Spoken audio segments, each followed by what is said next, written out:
নমস্কার বন্ধুরা, শান্তি রান্নাঘরে সবাইকে স্বাগত। আজকে আবারও চলে এসেছি আরেকটি সুস্বাদু রেসিপির সঙ্গে। আজকে বানাবো সাবুদানার খিচুড়ি। এই সাবুদানার খিচুড়ি রেসিপিটি কোনো রকম ডাল ছাড়াই কিন্তু হবে। মহারাষ্ট্রিয়ানরা এইভাবে সাবুদানার খিচুড়ি বানিয়ে থাকেন। এটি একদম ঝরঝরে বানানোর জন্য কিছু টিপস এখানে ফলো করতে হয়। চলুন তাহলে দেখে নিই এই সাবুদানার খিচুড়ি বানানোর জন্য কি কি লাগছে। এই খিচুড়ি আমরা উপোসের দিনে খেতে পারি। চলুন তাহলে দেখে নিই। এখন আমি নিয়ে নিচ্ছি সবার প্রথমে সাবুদানা। এখানে দেখুন এরকম বড় দানার সাবুটা নিতে হবে। ছোট দানার সাবু দিয়ে কিন্তু এই খিচুড়ি হয় না, সেই জন্য বড় দানার সাবু নিতে হবে। তারপরে জল দিয়ে ভালো করে ধুয়ে নিতে হবে। যতক্ষণ পর্যন্ত পরিষ্কার জল না বেরোয় ততক্ষণ পর্যন্ত কিন্তু ভালো করে ধুয়ে নিতে হবে। এই সাবুর মধ্যে যে স্টার্চগুলো আছে সেগুলোকে ভালো করে ধুয়ে নিয়ে একদম পরিষ্কার জল আসা পর্যন্ত কিন্তু এইভাবে কচলে কচলে ধুয়ে নিতে হবে। তারপরে দেখুন এইভাবে ধুয়ে নেওয়ার পরে যখন এই রকম পরিষ্কার জল আসবে তখন কিন্তু এখানে আমি 1/4 কাপ জল দিয়ে এটাকে ভিজিয়ে রাখছি প্রায় 3 থেকে 4 ঘন্টা। 3 থেকে 4 ঘন্টা ভিজিয়ে রাখলে এটা খুব সুন্দরভাবে ভিজে যাবে। এখন আমি প্রায় 3 থেকে 4 ঘন্টা পরে দেখাচ্ছি, দেখুন একদম জলটাকে পুরো সোক করে নিয়েছে। এখানে কিন্তু আমি যতটা পরিমাণে জল বললাম ততটাই দিতে হবে, এর থেকে বেশি কিন্তু দেওয়া যাবে না। যে কাপ মেজারমেন্ট করে আপনারা কিন্তু সাবুদানা নিয়েছেন সেই কাপেরই কিন্তু 1/4 কাপ জল দিয়ে এটাকে ভিজিয়ে রাখতে হবে। দেখুন সাবুদানাটা কিন্তু এইভাবে একদম ভিজে যেতে হবে। আর সাবুদানাটা সম্পূর্ণ ঝরঝরে হয়ে গেছে, এখানে কিন্তু কোনো রকম জল আর নেই। এখন আমি কিছু উপকরণ নিয়ে নেব। কি কি উপকরণ নিচ্ছি? সবার প্রথমে নিচ্ছি আলু। এখানে আমি দুটো আলুকে সেদ্ধ করে নিয়েছি। মাঝারি সাইজের দুটো আলু নিচ্ছি। এই দুটো আলুকে আমি সেদ্ধ করেছি এমনভাবে যাতে খুব বেশি গলে যায়নি, একটু শক্ত ভাব থাকবে, সেইভাবে কিন্তু আলুটাকে সেদ্ধ করে নিতে হবে। এখন আমি আলুটাকে ছোট ছোট ডুমো ডুমো টুকরো করে কেটে নেব। কিভাবে কাটছি দেখুন, এইভাবে কিন্তু যেভাবে আমরা পোস্তের আলু কাটি সেইভাবে কিন্তু ডুমো ডুমো করে কেটে নিতে হবে। যেহেতু আলুটা আগে থেকে সেদ্ধ করা আছে, অবশ্যই কিন্তু আলুটাকে ঠান্ডা করে নিয়ে তারপরে কিন্তু কাটতে হবে, না হলে কিন্তু আলুটা ছড়িয়ে যেতে পারে বা আলুটা কিন্তু স্ম্যাশ হয়ে যেতে পারে। দেখুন এইভাবে আমি আলুগুলোকে কেটে নিলাম। আলুটা কাটার পরে আরও কিছু উপকরণ লাগবে, এক এক করে সমস্তটাই দেখিয়ে দেবো।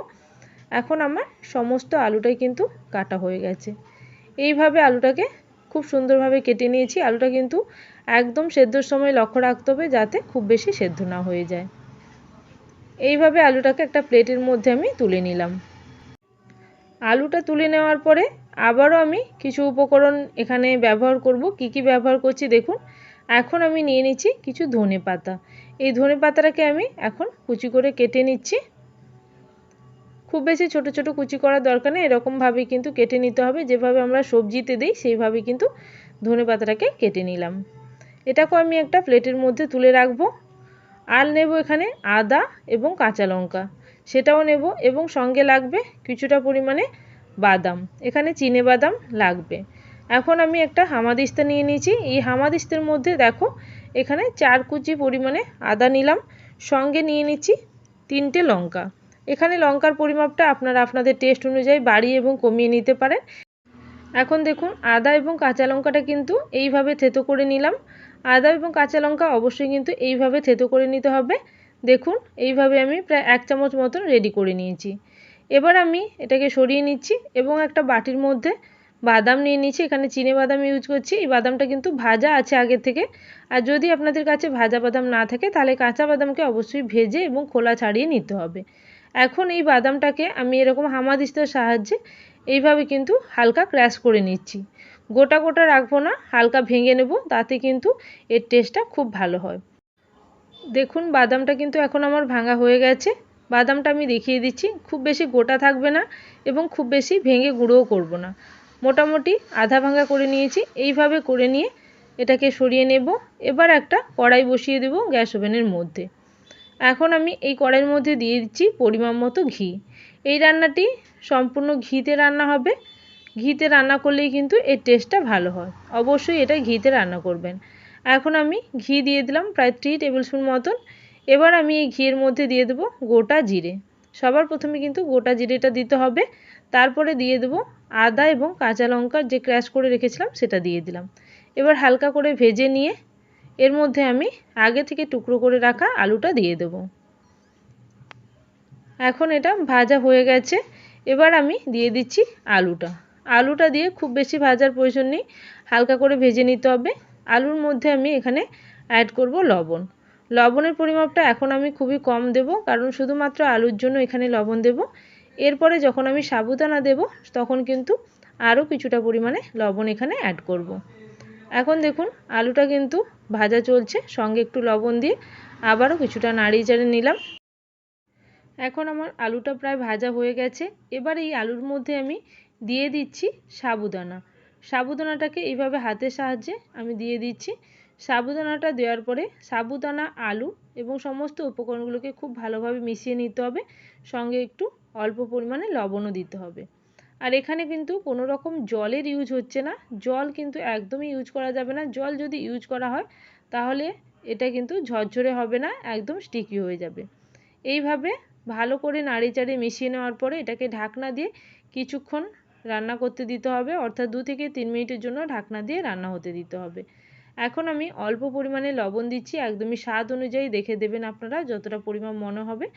আগে যেহেতু এখানে আলুর মধ্যে কিছুটা পরিমাণে লবণ দেওয়া ছিল, এখন আমি অল্প পরিমাণেই লবণ দিলাম। এবার আমি একটা ঢাকনা দেব। তার আগে আমি দিয়ে দিচ্ছি এখানে বাদাম, যেটা আমি আগে থেকে এভাবে ক্র্যাশ করে রেখেছিলাম। সেই বাদামটা এখানে দিয়ে ভালো করে মিশিয়ে নিতে হবে। বাদামটা দেওয়ার পরে কিন্তু অনেকটা ঝুরঝুরে লাগবে, তবে এই অবস্থায় কিন্তু সাবুদানাটা রেডি হয়নি। কিছুক্ষণের জন্য সাবুদানাটাকে সেদ্ধ হতে দিতে হবে। ঢাকনা দিয়ে আমি প্রায় 3 মিনিট রেখেছিলাম। 3 মিনিট পরে আমি এখন খুলে দেখে নিচ্ছি। আগে কিন্তু আমি একবার খুলে নাড়িয়ে চাড়িয়ে নিয়েছিলাম। দেখুন এখন কিন্তু সাবুদানাটা রেডি হয়েছে, সেদ্ধ হয়ে গেছে। আপনারা যখন দেখবেন সাবুদানার কালারটা চেঞ্জ হয়েছে, অর্থাৎ সাদা থেকে ট্রান্সপারেন্টের পরিণত হয়েছে, তখন কিন্তু সাবুদানাটা রেডি হয়ে গেছে বুঝতে হবে।